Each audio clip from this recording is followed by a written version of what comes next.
মিডিয়ার সমস্যাটা এখন বিশাল, আমি অত কিছু বলতে চাই না। সবচেয়ে বড় সমস্যা মিডিয়া নাই এখন, একটা বিজনেস হাউসের প্রতিনিধি হয়ে গেছে। যে কথাটা বলছিলেন চাটুকারিতা কাকে বলে এখন আমাদের মিডিয়াতেই দেখা যায়। আমরা খুব কষ্ট পাই, ফ্র্যাঙ্কলি বলি, যেমন আপনাদের এই যে অডিটোরিয়াম বলেন, মিলনায়তন বলেন, ওখানে অবস্থা খুব খারাপ। ওখানে আপনার কাজ কোনো অনুষ্ঠান করা যায় না।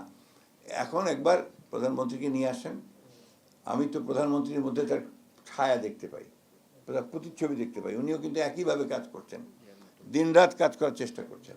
এটাকে কাজে আপনারা তাকে বলেন, নিমন্ত্রণ করেন, নিয়ে আসেন, এবং তার কাছে যে আপনাদের অডিটোরিয়ামটা এটা আরও ভালোভাবে নতুন করে আপনার করা যায়। সেই সঙ্গে মিডিয়ার যে সমস্যাগুলো আছে সেগুলো সম্পর্কে তাকে বলেন। মিডিয়ার সমস্যাটা এখন বিশাল, আমি অত কিছু বলতে চাই না। সবচেয়ে বড় সমস্যা মিডিয়া নাই এখন, একটা বিজনেস হাউসের প্রতিনিধি হয়ে গেছে। যে কথাটা বলছিলেন চাটুকারিতা কাকে বলে এখন আমাদের মিডিয়াতেই দেখা যায়। কিছু মনে করবেন না, কিছু মনে করবেন না। We have seen it in the last regime, কীভাবে চাটুকারিতা হয়েছে। আমি আশা করব যে এখন আপনারা সেখান থেকে বেরিয়ে এসছেন, লড়াই করেছেন, যুদ্ধ করেছেন এর বিরুদ্ধে। নিঃসন্দেহে আপনারা ভালোভাবে কাজে লাগান। আমরা আপনাদের সঙ্গে আছি, আগেও ছিলাম, এখনও আছি। রাস্তায় যেমন একসাথে দাঁড়িয়ে মিছিল করেছি, এখনও দরকার হলে প্রয়োজন হলে আমরা এই ব্যাপারে আপনাদেরকে সর্বোচ্চ সহযোগিতা প্রদান